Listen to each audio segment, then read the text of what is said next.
Hi, everyone.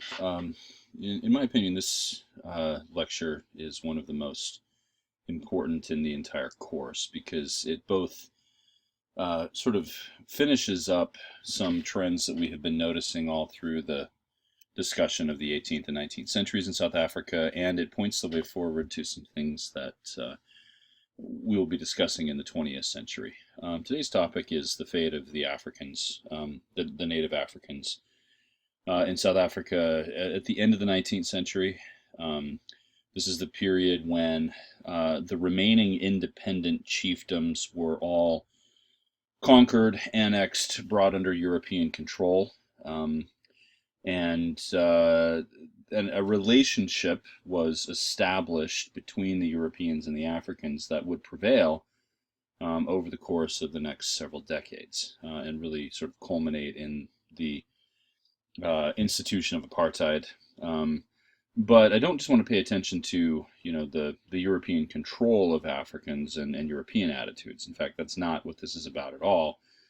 Today, I want to talk mostly about the perceptions that Africans have of this, and this is part and parcel of our discussion that kind of hinges on the reading of the monograph that's assigned this week, and that is Sean Redding's Sorcery and Sovereignty, Taxation, Power, and Rebellion in South Africa, 1880 to 1963. In that book, and I will talk more about this in the live session, but in that book she draws upon a concept which is called the colonization of consciousness. On page 6 of the book, in talking about this, she says, this type of colonization worked both ways as Africans and Europeans borrowed ideas and cultural forms from each other.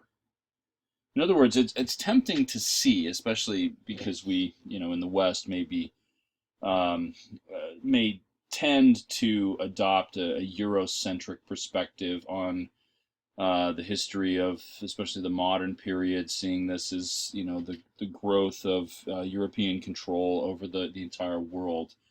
But it's important to recognize that in these colonial spaces, that there was a good deal of interaction between Europeans and Africans in the conceptual space, in the consciousness, right? And so Redding's book is an attempt to understand how that worked, and she uses the what appears on the surface, at least, a very bland topic of taxation as a way to do this, right? And she argues in this that the Europeans were willing, so to speak, to offer Africans a great deal of autonomy in their their daily labors, in their governing of themselves, in their own kind of formation of their societies, as long as they paid taxes. But in doing so, the Europeans really began to participate in African societies in ways that were part and parcel of the way that African societies already functioned. Okay. In other words, the European rulers of these colonial spaces began to act like African chiefs. That they, drew upon the powers that these chiefs had long held in these African societies, which included, and this is an important point that Redding makes, the manipulation of the supernatural world. Okay, so continuing with some of Redding's discussion here. At the very top of page 7, she writes, Africans thus participated in the ritual of tax paying and helped write the public transcript of submission to authority as a way to fend off the powers of the state that existed both in the form of demonstrated military might and, in the eyes of many Africans, in the ability of state officials to manipulate supernatural powers. Now, what is she talking about with the supernatural powers? Well, I mean, this is one of the things you have to pay attention to as you read the Redding book. But specifically, Africans believed, had long held, that the world that they inhabited was part of a kind of cosmic conflict between the forces of good, the legitimate wielding of power, and the forces of evil, which were represented in this thing they called Dingaka, or witchcraft, right? And they believed, given that the Europeans now held the lion's share of the power, that the European authorities, the colonial authorities, had the power to manipulate witchcraft in ways that could potentially harm these African societies, right? That they could draw upon the powers of Dingaka, and so taxation served as a way that the Africans conceived, at least, that they could ward off the use of witchcraft, right? If they paid their taxes, the witchcraft would be kept at bay, the Europeans would not harm them, and they could gain their autonomy. The Europeans, wittingly or unwittingly, sort of went along with this, even though they would have considered African beliefs in witchcraft to be superstition, to be the results of barbarism or savagery. They went ahead with that, or they employed those metaphors because, well, essentially it worked for them, right? They were able to gather taxes. Now, as time went on, as Redding goes on to point out, those beliefs altered, and as a result, and I'm not going to sort of give all this away necessarily. You need to do some of the work here. But Africans, I guess, kind of lost their faith in this system and came to see taxation as illegitimate. That this was not protecting, the paying of taxes was not protecting them, and so they became more likely to not pay taxes and to rebel in other ways, right? And this sort of culminates in the rise of serious opposition to apartheid in the 1950s, which is where her book ends up. Okay. So anyway, hopefully that will help you with the reading of the Redding book. Now, I want to go on here and talk about some specifics, but we need to lay out, first of all, some of the key factors in understanding the fate of the Africans in the late 19th and maybe the first decade of the 20th century.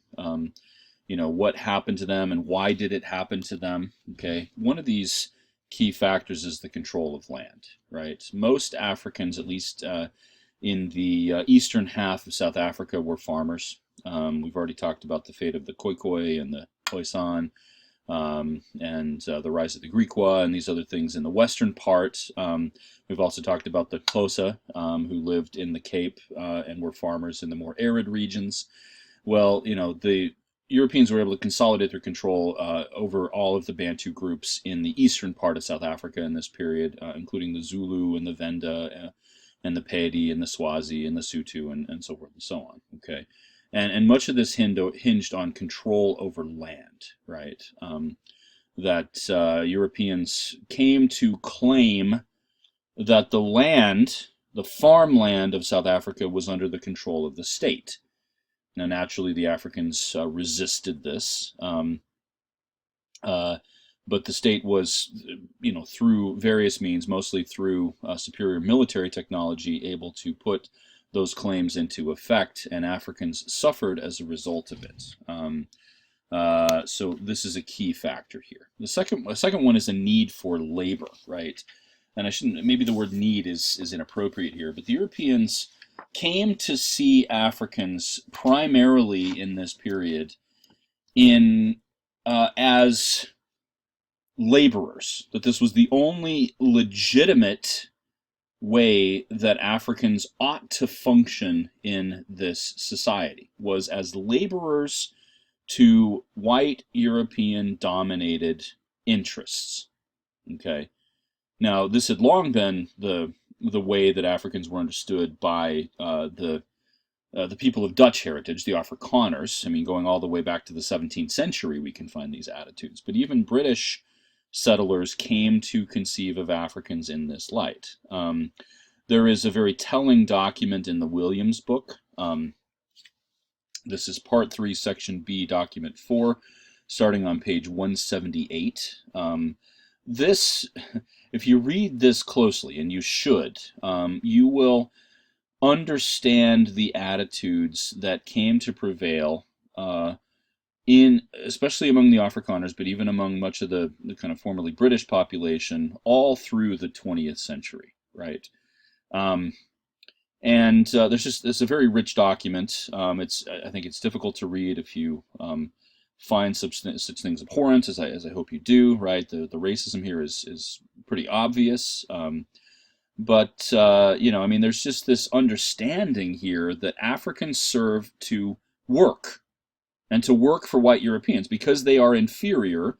This is what they have to do, right? And all attempts to civilize them, to educate them, to give them other opportunities are foolhardy because an African simply must work for the whites, right? And that's the only place they ought to have. That's the only place they ever should have in this society. Okay. Um, and so, just to read a few passages from that primary source, this is an interview with an Afrikaans farmer around 1904. Okay, and on page 178, this fellow says, and I guess the name is never actually given here. Okay. So the question is, do you think that the blacks, the natives, ought to have the right to vote? And he says, absolutely not. No, I do not. Right. Well, what are the reasons? Well, he says, well, okay, so I was born in South Africa, born in Cape Colony, and it seems that he went as a child to England, to try to negotiate with the British, and to ask the British not to abandon, the country that he now inhabited. So he seems to be maybe his family was part of the Great Trek, not to abandon the country to the natives, right? And we were, the reason that we had for doing this, for petitioning the British, was only one, and that is the native. They were in such numbers, and I'm quoting directly here, that they would be able to demolish us at any time, seeing that all the soldiers were leaving the country. The reason for this was that the natives were getting obstreperous and would not work. The missionaries wanted to build a church for their benefit, and they had to make their own bricks as the native would not work, right? And so, he just finds this abhorrent that these missionaries say, well, we need to build a church, and the black Africans are like, well, we're not going to do anything about it, right? And in his mind, it's just like, why couldn't they be made to work? They should have made the bricks, right? The missionaries shouldn't have made the bricks. The African ought to do this. And he just doesn't sort of conceive of why the Africans would, maybe resist this or not want to do it. He goes on to say that education is essentially wasted on the Africans for a variety of reasons that he spells out here. Okay. And on page 181, he says this. As regards the education and religion of natives, I was always in favor of it formerly, but I have lately changed my opinion because I find that it does not do the good to the natives which the European population think it does, especially religion. It seems to me that when they get religion and go to church, they leave work alone. I have found many natives who are very fond of going to church, neglecting their work and always sitting with their Bible. Some are very fond of reading. If the missionary were to adopt the system of making them work and educating them at the same time, it would be a very good thing. And he goes on to say, I know somebody who's done this, right? But I have, skipping down a little bit, but I have often found that on mission stations, the natives spend most of their days in idleness, occupied with books and so on, which I think ought not to be so. Even white people have to work 6 days and rest on the seventh, but this is a very difficult question. I have not found that education has done the native much good on the whole in South Africa, and many think it would be best to leave them uneducated altogether. And so the interviewer then says, well, would you deny them an education? Well, I would not say that, he says. No, I would like them educated to a certain extent, but at the same time, they must be made to work. And when it comes down to it, at the very end of the document, he says the education need not be of any high standard, and in the schools, what they really should be taught is to work. And the interviewer says, well, at what age should the African be put to work? And he says, well, about age 14, right? He should be made to work from age 14 on for the white, and the education should revolve around getting, whatever they need so that they can be effective laborers for the whites, right? Now, I cannot tell you how prevalent this attitude was. Hopefully, this will become apparent as the course goes on here, right? That the place of the blacks in the society is to work for the whites, and that whatever education we provide for them should simply be to make them better laborers. That they shouldn't be educated in book learning. This should all be practical, and make them more effective workers on behalf of the whites, right? Again, not an isolated opinion. Okay. Another important factor in considering the fate of the Africans vis-a-vis the Europeans in this period is what we might call white unity.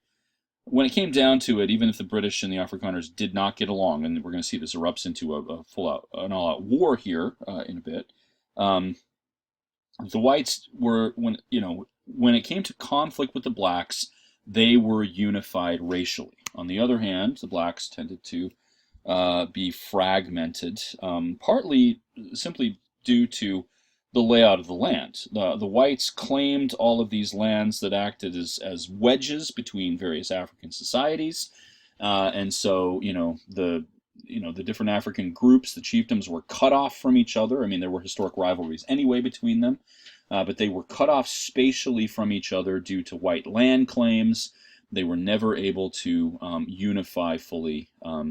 The whites were successful at dominating them due to a policy of divide and conquer, and that worked, right? Another key factor, and one that's truly, I mean, all of this is tragic, I think, but one that is truly tragic is the prevalence of disease, especially this cattle disease called rinderpest. In the 1890s, and specifically 1896-97, there was an outbreak of rinderpest all over Africa.